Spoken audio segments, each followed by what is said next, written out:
बिस्मिल्लाहिर्रहमानिर्रहीम। मैं नुसरत मिर्ज़ा हूँ और ये NMTV है। आज हम पाकिस्तान और मिस्र के जो ताल्लुकात में जो तातुल था, 10 साल तक तातुल रहा, वो ख़त्म हो गया है। उस पर गुफ्तगू करने जा रहे हैं। वज़ीर ख़ारजा शाह महमूद कुरैशी साहब जो हैं वो अभी 2 रोज़ से वहाँ हैं मिस्र में। मिस्र अरब दुनिया का एक सबसे बड़ा मुल्क है और इस लिहाज से बड़ा मुल्क है कि उसने जो इतनी भी जंगें लड़ी हैं इसराइल के साथ में, वो मिस्र के ही ताकत के बलबूते पर ये लोग लड़ सके हैं। बाकी लोग तो कोई उसमें हिम्मत नहीं थी। लेकिन फिर बाद में जब अनवर सादात के ज़माने के अंदर जब ये हुआ मामला, तो फिर उनको इसराइलियों ने बहरहाल अनवर सादात को अपना हमनवा बना लिया और वो फिर माहदा होने के बाद में फिर यहाँ पर उनके दारुल इसराइल के और उनके दरमियान में ताल्लुकात हो गए। इससे जो उनको नुकसानात हुए थे वो पूरे हो गए। अगरचे पाकिस्तान ने इस तरह से हिस्सा लिया कि जब वो आखिरी जंग इनकी हुई थी तो उसमें हमने अपने जहाज़ भेजे थे और इनको काफ़ी इसराइल को नुकसान पहुँचाया था। तो उस बाद ज़माने में एक ज़माने में जब क्योंकि मिस्री ये कहते थे कि हम दुनिया की जो इस्लाम के जो ममालिक हैं उनकी, क्योंकि हमारी तारीख़ पुरानी है, हमारी हिस्ट्री पुरानी है, हमारा कल्चर पुराना है बहुत ज़्यादा, यानी हज़रत मूसा अलैहिस्सलाम से लेकर और तमाम जो पिरामिड जो हैं वहाँ हैं।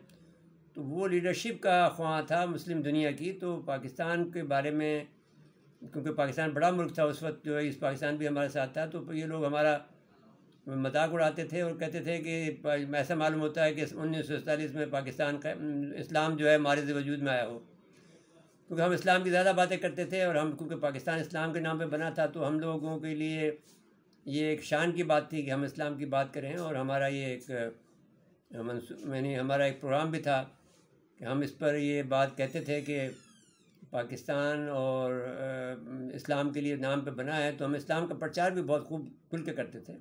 उसके बाद में फिर हमारे ताल्लुकात इनके साथ में बिगड़ गए और 10 साल के बाद में ये एक मुश्तरका जो कमीशन था, सियासी कमीशन का जो मशावरती इजलास हुआ है, जो पिछले 2 दिन से वहाँ पर हमारे शाह महमूद कुरैशी साहब मौजूद हैं, उनकी मुलाकात हुई है। वहाँ के मिस्री सदर जो हैं अब्दुल फतेह सीसी, जिन्होंने फ़ौजी सरबराह हैं और जिन्होंने जो वहाँ की जो मैंने जो हुकूमत थी, पॉपुलर हुकूमत थी, उसको हटाकर इन्होंने हुक्मरानी संभाली थी। तो बिल आखिर में जो अब्दुल फतेह सीसी जो हैं वो कमांडर इन चीफ थे, उन्होंने हटा दिया था उसको, हुकूमत को, जो कि और बाद में उनको सज़ा भी दे दी और फिर वो बेचारे फौत भी हो गए, जो बड़े एक अजीम शख्सियत थे। लेकिन बहरहाल अब ये क्योंकि ताल्लुकात जो हैं कौमों के दरमियान में होते हैं, हुक्मरानों के दरमियान में होते हैं, तो अब वो ताल्लुकात पाकिस्तान और मिस्र के दरमियान में जो बहाल हुए हैं, इसमें जब अब ये मुलाकात हुई है इनकी अब्दुल फतेह सीसी से, तो मिस्री सदर ने पाकिस्तान के लिए जो पाकिस्तान की गिरां खदमात हैं उनको सराहा है।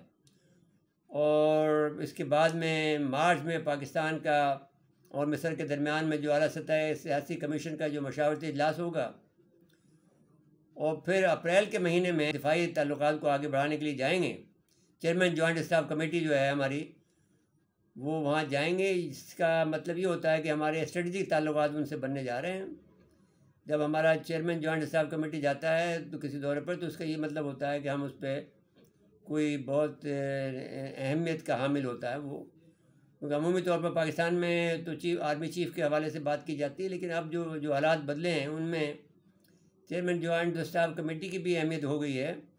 और वो जब जाते हैं तो उससे वो अंदाज़ा होता है कि कुछ ख़ास बात हम उस पर गुफ्तगू करने हम जा रहे हैं।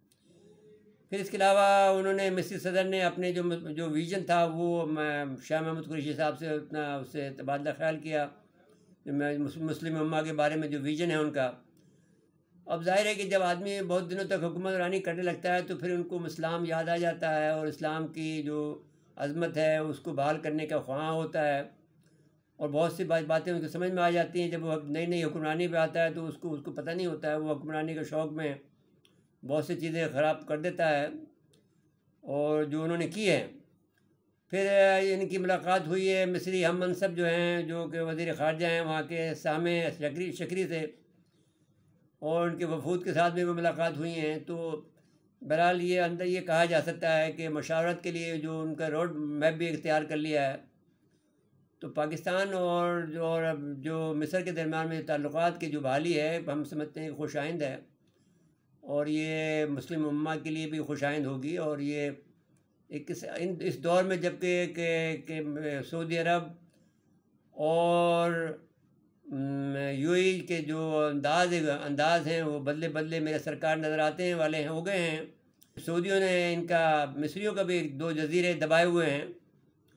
उनको इस बात की भी दुख है मिस्रियों को, तो वो शायद अब ये लोग मिल के काम करना चाहते हैं।